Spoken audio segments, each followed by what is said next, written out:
हमने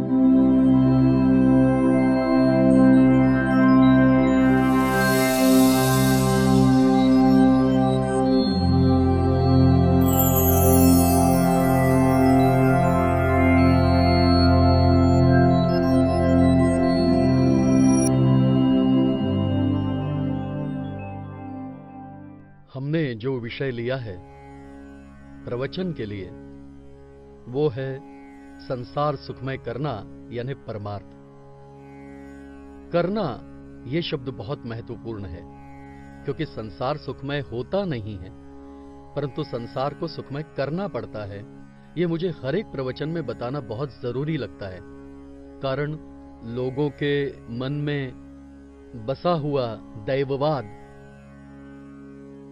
करना यानी एक्शन, अंग्रेजी में जिसे हम एक्शन कहते हैं या हिंदी में हम जिसे क्रिया कहते हैं या सामान्य शब्दों में हम कर्म कहते हैं। और इसलिए कर्म करना, एक्शन करना, क्रिया करना हमारे जीवन में बहुत महत्वपूर्ण है और इसलिए संसार को सुखमय करना, इस करने में अभ्यास है, मेहनत है, परिश्रम है, तप है, श्रम है, यह हमें ध्यान में रखना चाहिए।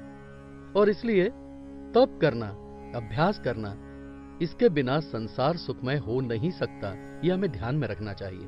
केल्याने होता है रे आधी केलेची पाहिजे, समर्थ रामदास स्वामी ने बहुत अच्छी बात कही है। आधी केलेची पाहिजे, केल्याने होता है रे, होगा परंतु करने से होगा, इसलिए आधी केलेची पाहिजे, तो पहले करो और फिर क्या होता है वो देखो। तो कहने का तात्पर्य यह है कि करना बहुत महत्वपूर्ण है, कर्म का महत्व है, इसलिए कर्म करना यानी प्रयत्न करना महत्वपूर्ण है।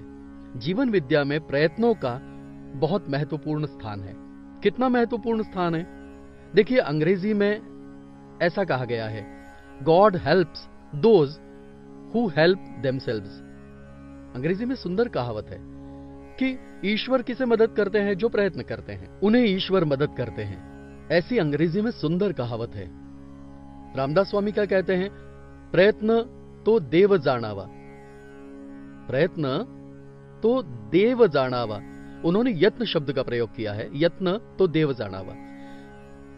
लेकिन हम उससे एक कदम आगे बढ़कर कहते हैं कि ईश्वर सहित सब कुछ प्राप्त करा देने का सामर्थ्य प्रयत्नों में है, इसलिए प्रयत्न ये रत्न ईश्वर से भी श्रेष्ठ है। ऐसा जीवन विद्या का सिद्धांत है कि प्रयत्न ये रत्न ईश्वर से भी श्रेष्ठ है, क्योंकि यदि आपको ईश्वर को भी प्राप्त करना हो तो उसके लिए भी प्रयत्न करने पड़ते हैं, तप करना पड़ता है, कोशिश करनी पड़ती है, मेहनत करनी पड़ती है, श्रम करने पड़ते हैं। और इसलिए प्रयत्नों का, मेहनत का, श्रम का कोई विकल्प नहीं, ये पहले ध्यान में रखना चाहिए। आज लोगों को क्या हो रहा है? आज लोग हमें पूछते हैं, सभी जगह अंधविश्वास फैला हुआ है, उसका कारण क्या है? उसका कारण एक ही है कि लोगों को सब कुछ फास्ट चाहिए। आजकल फास्ट फूड नाम की चीज प्रचलित है, फास्ट फूड। वैसे ही सभी को फास्ट रिजल्ट्स चाहिए। कुछ लोगों को फास्ट पैसे कमाने होते हैं, इसलिए वे आतंकवाद की तरफ मुड़ जाते हैं। कुछ युवा आतंकवाद की तरफ मुड़ते हैं, चोरी करते हैं, डकैती करते हैं। ऐसा क्यों करते हैं? उन्हें फास्ट पैसे चाहिए होते हैं, पैसे कमाने का उन्हें शॉर्टकट चाहिए होता है और इसलिए वे बुरे मार्ग पे चलते हैं। वैसे ही कुछ लोग अंधविश्वास की तरफ मुड़ते हैं, तांत्रिक बाबाओं के पास जाते हैं, भगत फकीरों के पास जाते हैं। उसका कारण क्या है? उसका कारण उन्हें फास्ट रिजल्ट्स चाहिए होते हैं। किसी से भभूत लेते हैं, किसी से भस्म लेते हैं, किसी से राख लेते हैं, किसी से कुछ लेते हैं, कुछ न कुछ कर्मकांड करते हैं। ऐसा करने से ईश्वर प्रसन्न होंगे, ऐसा करने से हमारे संकट दूर होंगे, ऐसा करने से हमारी समस्याएं दूर हो जाएंगी। ऐसी लोगों में गलतफहमी, ऐसा लोगों में अंधविश्वास निर्माण हो गया है और इस अंधविश्वास की जड़ दो चीजों में है। पहली बात यह है कि वे फास्ट रिजल्ट्स चाहते हैं, स्वयं कुछ न करते हुए या स्वयं थोड़ा सा करते हुए तांत्रिकों द्वारा वे जल्द से जल्द रिजल्ट्स चाहते हैं। यह एक बात है। और दूसरी महत्वपूर्ण बात यह है कि ये जो तांत्रिक बाबा जो है, भगत फकीर, ये जो लोग हैं, ये सारा समूह लोगों के मन में भय निर्माण करता है। और एक बार उन्होंने ये भय निर्माण किया, फिर उस भय के चलते लोग वे जो कहते हैं वो करने के लिए तैयार हो जाते हैं। वे जो कुछ भी कहें वो करने के लिए तैयार हो जाते हैं। फिर 5,000 रुपए खर्च हो तो चलेगा, 10,000 रुपए खर्च हो तो चलेगा। ये क्यों हो रहा है? उसका कारण ये तांत्रिक, बाबा, भगत, फकीर, सो कॉल्ड महाराज, ये सारा समूह जो है, ये लोग पहले आपके मन में भय निर्माण करते हैं, और ये भय निर्माण हुआ यानी उनका काम हो गया। एक बार भय की भावना आपके मन में निर्माण हो गई तो आप वे जो कहेंगे वो करोगे। मैं एक गृहस्थ को जानता हूं जो एक तांत्रिक के दर्शन के लिए गए थे, और तांत्रिक ने उनसे क्या कहा, तुम्हारे घर में 1 साल में 3 मृत्यु होंगी, 3 लोगों की तुम्हारे घर में मृत्यु होगी। अब वो कितना घबरा गया होगा, उसकी कल्पना कीजिए। मेरे घर में 3 लोगों की मृत्यु होगी, वो भी 1 साल में। वो इतना घबरा गया, इतना डर गया। तो अब क्या किया जाए? क्या किया जाए? नहीं, क्या तुम्हें कुछ नहीं करना है, हम ही करेंगे। तो हमें क्या करना है? हम जो कहेंगे वो करना है। फिर ये लाओ, वो लाओ, मुर्गी, उल्टे पंख वाली मुर्गी, बिना शिखा वाला नारियल, ऐसी विभिन्न तरह की चीजें मंगवाना, और ऐसी चीजें मंगवाना जो उसे मिलने में ही मुश्किल हो। फिर वे क्या कहते हैं, हम सब कर लेंगे, तुम क्यों तकलीफ उठाते हो, तुम केवल हमें पैसे दो, बाकी सब हम कर लेंगे। मेरे कहने का तात्पर्य क्या है? करते कुछ भी नहीं, निरर्थक चीजें कुछ भी करते हैं और पैसे जेब में डालते हैं। इन लोगों का ये जो सारा खेल चलता है, उसका कारण यह है कि ये समूह आप लोगों के मन में भय निर्माण करता है। विश्व डूब जाएगा, ये भय आपके मन में निर्माण करते हैं। फिर यदि हमारा बैज आपने लगाया तो आप बच जाओगे। कैसा है देखिए। अब मुझे बताइए, यदि विश्व डूब गया तो ये बैज वाले कैसे बच पाएंगे? परंतु इतनी सरल बात लोगों को समझ में नहीं आती है कि यदि विश्व डूबेगा तो सभी को लय डूबेगा ना, उसमें फलाना बचेगा या फलाना बचेगा नहीं, ऐसा हो सकता है भला?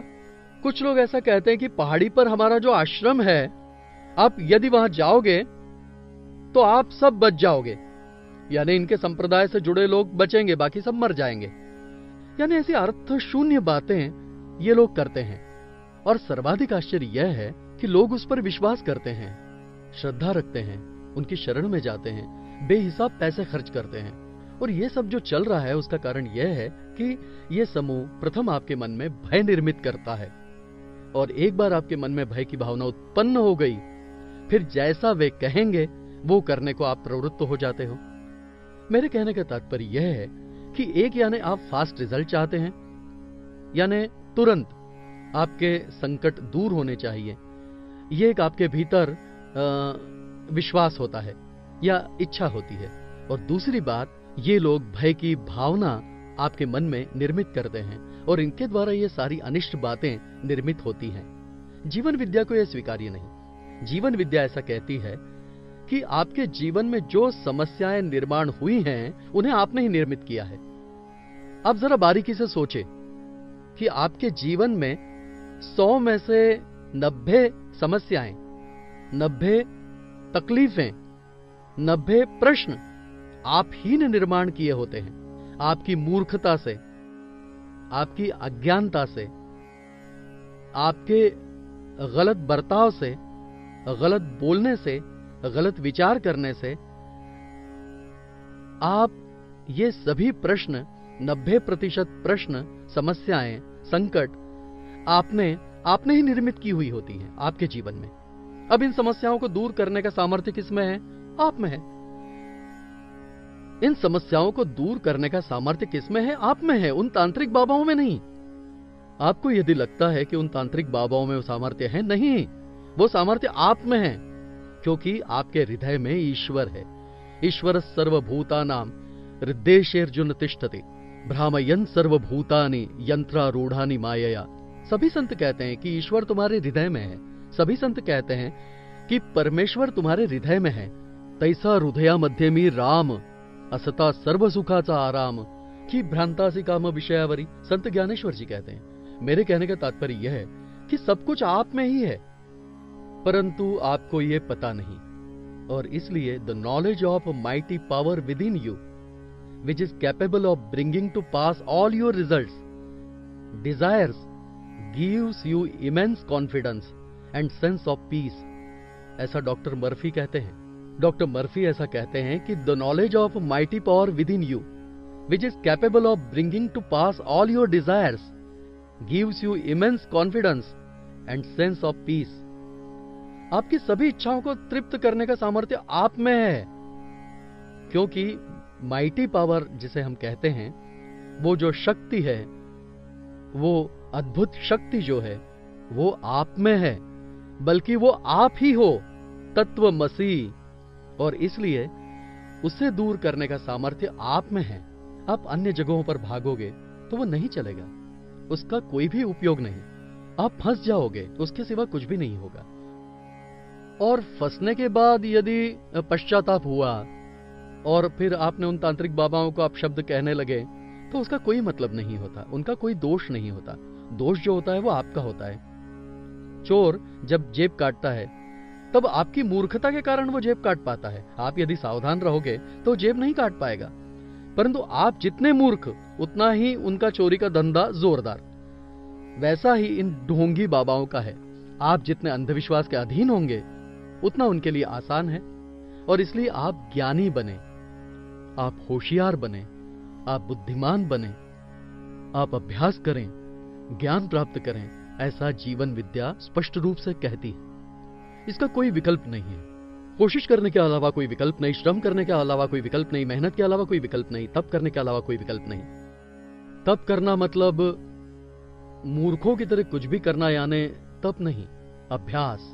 अभ्यास ये अत्यंत महत्वपूर्ण शब्द है और इसलिए अभ्यास में सभी बातें आ जाती है। इसलिए अभ्यासासी काही सर्वथा दुष्कर नाही, म्हणोनी तू मज ठाई अभ्यासे मिळ। कितनी सुंदर बात कही है ज्ञानेश्वर महाराज ने, अभ्यास। और इसलिए जो अभ्यास है वो योग्य दिशा में होना चाहिए, बल्कि अभ्यास जब योग्य दिशा में होता है तब आपके प्रयत्न, आपकी तपश्चर्या, आपकी मेहनत जब योग्य दिशा में होती है तब उसे अभ्यास कहते हैं। और जब वो योग्य दिशा में नहीं होता तब उसे आभास कहते हैं। और इसलिए अभ्यास करने का आभास आप निर्माण करते हो या आप योग्य दिशा में प्रयत्न करते हो और अभ्यास करते हो, इसका महत्वपूर्ण स्थान है। बहुत बच्चे अभ्यास करते हैं। अब मेरे कहने का तात्पर्य यह है कि तप करना यानी अभ्यास करना। बच्चे जो विद्यालय में जाते हैं उन्हें तप करना चाहिए, यानी अभ्यास करना चाहिए। उन्हें पास होने के लिए उपवास नहीं करना है या पास होने के लिए पैदल कहीं यात्रा नहीं करनी है। एक मनुष्य को मैं जानता हूं, उसने पास होने के लिए क्या किया होगा, बोरीवली से लेकर सिद्धिविनायक तक वो पैदल गया। क्यों? तो ईश्वर पास करा दी। इसलिए ईश्वर इस तरह किसी को पास नहीं करते। आप अभ्यास करोगे योग्य दिशा में तो आप पास हो जाओगे। इसलिए योग्य दिशा में अभ्यास करना, इसे सही मायने में तप कहते हैं। यह हमें ध्यान में रखना है। और तप किए बिना यानी अभ्यास किए बिना, यानी योग्य दिशा में अभ्यास किए बिना आपको सफलता नहीं मिलेगी। फिर चाहे विद्यार्थी हो, युवा हो, बड़े हो या छोटे हो, अभ्यास योग्य दिशा में ही होना चाहिए। इसलिए जहां गुरु वहां ज्ञान। इस अभ्यास के लिए मास्टर चाहिए। क्यों चाहिए? अध्यापक चाहिए। क्यों चाहिए? मार्गदर्शक चाहिए, गाइड चाहिए। उसका कारण क्या है? वो जिस तरह आपको युक्ति से अभ्यास कैसे करना है ये सिखाएगा, और जब वो सिखाएगा और आप सीख कर अभ्यास करोगे तो आप पहले नंबर से पास हो सकोगे। आखिर सिखाना भी एक कला है, ध्यान में लो। सिखाना एक कला है। कोई मनुष्य डबल ग्रेजुएट हो गया, पीएचडी होगा, तो वो अच्छी तरह से सिखा पाएगा ऐसा नहीं। तो एक आध नॉन मैट्रिक या एक आध नॉन एसएससी मनुष्य भी उत्तम शिक्षा दे सकता है। सिखाने की जो बात है वो बात अलग ही है। इसलिए सिखाना एक आर्ट है और सीखना भी एक आर्ट है। दोनों में आर्ट है। आर्ट ऑफ लिविंग, समझे? जीवन विद्या भी कहती है आर्ट ऑफ लिविंग। मेरे कहने का तात्पर्य यह है कि सीखना आर्ट है और सिखाना भी आर्ट है। इसलिए विद्यालय का मास्टर सिखाने में यदि प्रवीण होगा तो विद्यालय का रिजल्ट अच्छा होता है। और यदि खुद अशिक्षित होंगे या ज्यादा मार्क लेकर पास हुए होंगे या सिफारिश से पास हुए होंगे तो ये लोग क्या सिखाएंगे, बच्चे क्या सीखेंगे और हमारा राष्ट्र प्रगति पथ पर कैसे जाएगा, ये विचार ही नहीं कोई करता। मेरे कहने का तात्पर्य यह है कि अभ्यास का विकल्प नहीं, क्योंकि अभ्यास करके ही आपको ज्ञान मिलेगा। इसलिए अभ्यास करने की बात को मैं जीवन में महत्वपूर्ण स्थान देता हूं। अब अभ्यास बच्चों को कैसे करना चाहिए ये बताता हूं। अब बच्चों को अभ्यास कैसे करना चाहिए जब मैं बताता हूं, तो बड़ों को भी उसी तरह करना है, ध्यान में रखना है। परंतु बच्चों के लिए क्यों बताता हूं? क्योंकि उन्हें विद्यालय में जाना होता है, कॉलेज में जाना होता है, तो उन्हें अभ्यास कैसे करना होता है ये पता होना चाहिए। सिखाना कैसे है ये बाद में देखेंगे, परंतु अभ्यास कैसे करना है ये हम पहले देखेंगे। पहले अभ्यास करते समय जिसे हम त्रिसूत्री कहते हैं, पहला यानी रीड, रिमेंबर, राइट, कि आप पहले पढ़िए, पुनः पुनः पुनः पुनः पढ़िए, पढ़ा हुआ ध्यान में रखिए, रिमेंबर, और जो आपने ध्यान में रखा है वो एक कागज पे लिखिए, रीड, रिमेंबर, राइट। और इसलिए इस तरीके से अभ्यास करने को अभ्यास कहते हैं। कितने बच्चे अभ्यास करते हैं इस तरह? बच्चे सिर्फ पढ़ते हैं और उन्हें लगता है हमारा अभ्यास हो गया। आप पूछिए किसी भी बच्चे से, पढ़ाई हो गई? हाँ कहेगा हो गई। क्या किया? मैंने पढ़ लिया, एक दो बार पढ़ लिया। एक दो बार पढ़कर अभ्यास होता है? आप जो पढ़ते हो वो आपके स्मरण में रहना चाहिए, और जो स्मरण में रहता है वो आपको कागज पे उतारने आना चाहिए। आखिर आप कागज पर क्या उतारते हो वो महत्वपूर्ण है। परीक्षा में जब आप पेपर देते हो, जब लिखते हो, तब कागज पर ही लिखते हो ना, और इसीलिए प्रश्नों के उत्तर आपको कागज पे ही लिखने पड़ते हैं। यदि वो परफेक्ट नहीं हो तो आप पास कैसे हो सकोगे या अच्छे मार्क कैसे मिलेंगे, तो पहला नंबर कैसे मिलेगा? तो कहने का तात्पर्य यह कि अभ्यास करने के लिए यह त्रिसूत्र है कि रीड, रिमेंबर, राइट। आपको पहले पढ़ना है। कितनी बार पढ़ना है? एक बार, दो बार, तीन बार, चार बार, जितनी बार आप पढ़ सको उतनी बार पढ़िए, और फिर स्मरण में रखिए। कितनी देर स्मरण में रखना है? जो पढ़ा है वो सब स्मरण में रखना है, और जो स्मरण में रखा है उसे कागज पर लिखना है, उतारना है, और फिर देखना है कि हमने सही लिखा है या गलत लिखा है। इस तरीके से जो अभ्यास करते हैं उनका सही अभ्यास होता है। इसलिए ऐसा अभ्यास कितने बच्चे करते हैं? ऐसा अभ्यास कितने बच्चे करते हैं? ऐसा अभ्यास करने के लिए पूरा साल अभ्यास करना चाहिए। अभी बच्चे क्या करते हैं? परीक्षा को 1 महीना बचा हो तब अभ्यास करना शुरू करते हैं। परीक्षा को 1 महीना बचा हो तब अभ्यास करना शुरू करते हैं, और फिर अभ्यास करके, कंठस्थ करके मार्क हासिल करते हैं। परंतु हम उसे महत्व नहीं देते।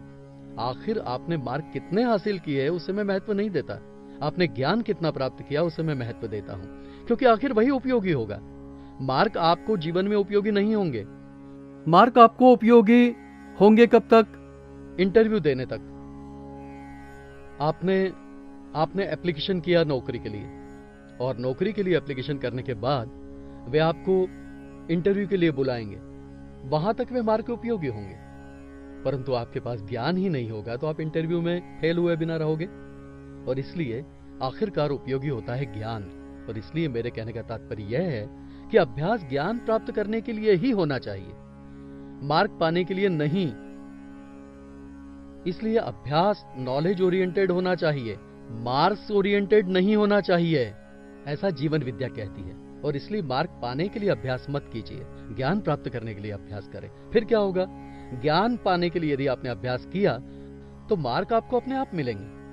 तो मार्क जाएंगे कहां? Take care of pence and pounds will take care of themselves. अंग्रेजी में एक सुंदर कहावत है। वैसे अभ्यास करने की आप अच्छी तरह से आदत डाल दो तो मार्क जाएंगे कहां? वे अपने आप आपको मिलेंगे, परंतु आपका अभ्यास होना चाहिए। इसलिए ज्ञान प्राप्त करने के लिए अभ्यास करोगे तो मार्क जाएंगे कहां? आपको मिलेंगे ही। और इसलिए ये त्रिसूत्र बहुत महत्वपूर्ण है। और मजे की बात यह है कि पढ़ना कितनी देर है ये फिर एक सवाल है। एक बार पढ़ना है या 2 बार पढ़ना है या 3 बार पढ़ना है या 4 बार पढ़ना है, ये फिर एक प्रश्न है कि पढ़ना कितनी बार है। मुझे किसी बच्चे ने यूं ही पूछा, स्टूडेंट ने, कि हमें कितनी बार पढ़ना चाहिए। मैंने उसे एक कहानी सुनाई। वो कहानी मैं आपको सुनाता हूं। एक राजा था और उस राजा को कविता लिखने का और कविता पढ़ने का बहुत शौक था, रुचि थी। इसलिए उसने क्या किया उसने गांव में ढिंढोरा पिटवा दिया कि जो कोई मुझे नई कविता पढ़कर सुनाएगा उसे मैं बड़ा इनाम दूंगा। देखिए, जो नई कविता मुझे पढ़कर सुनाएगा उसे मैं बड़ा इनाम दूंगा। हो गया, गांव के, राज्य के कई सारे कवि आए और वे नई कविता लेकर आए थे और हर एक कविता पढ़कर सुनाने लगे। राजा कहता, ये कविता मैं जानता हूं। जानते हो? हाँ, जानता हूं। ऐसा क्यों कह रहा था राजा? तो राजा ने एक युक्ति की थी, वो ये कि राजा ने 10 लोगों को कतार में खड़ा रखा था। राजा ने 10 लोगों को कतार में खड़ा रखा था। उनमें से पहला जो था वो 1 पाठी था, दूसरा जो था वो 2 पाठी था, तीसरा जो था वो 3 पाठी था। इस प्रकार एक पाठी, 2 पाठी, 3 पाठी, आखिरी जो था वो 10 पाठी था। यानी 10 बार पढ़ने के बाद उसे याद रहता था, यानी स्मरण में रहता था। और पहला जो था वो यदि एक बार भी पढ़ ले तो उसे याद रहता था, और बाकी सब इसके बीच में थे। परिणाम क्या होता था कि राजा के दरबार में वो आया, कवि आया रे आया, और उसने पढ़कर सुनाया तो पहला जो है वो उस कविता को बोलकर सुनाता था। राजा कहता था कि यह कविता नई नहीं है, हमारा आदमी जानता है। अजी, आप बोलकर सुनाओ।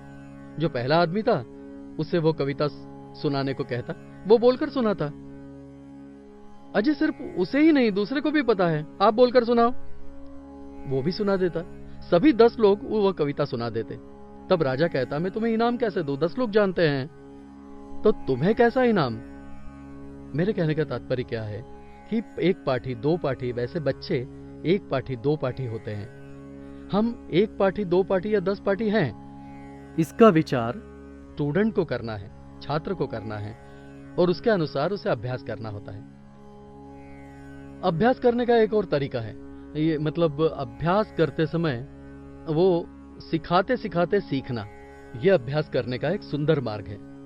आपको यदि उत्तम प्रकार से सीखना हो तो सिखाने का प्रयत्न करो। तो कहने का तात्पर्य यह है कि अभ्यास करने के तरीके यानी रीड, रिमेंबर, रिप्रोड्यूस, ये 3 हो गए। चौथी बात है सिखाते सिखाते सीखना, ये चौथी बात हो गई। और 5वीं बात है यानी एक दूसरे से प्रश्न पूछते पूछते और एक दूसरे से चर्चा करते हुए अभ्यास करना, ये 5वां प्रकार है। ये 5 मार्ग अभ्यास करने के हैं।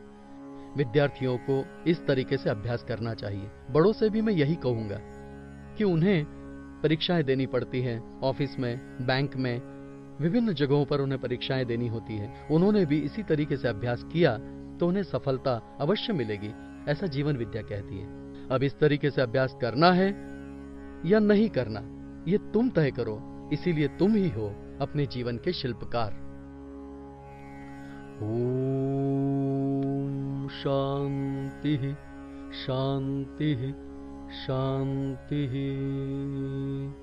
ओम शांति शांति शांति। ओम शांति शांति शांति।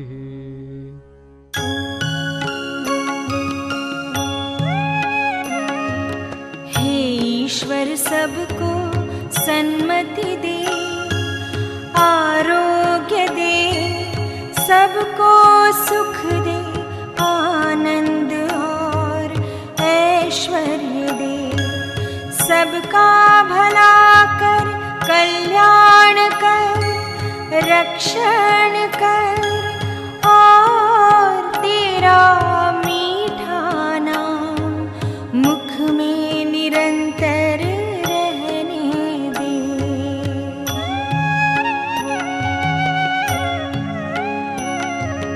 हे ईश्वर सबको सन्मति दे, आरोग्य दे, सबको सुख दे,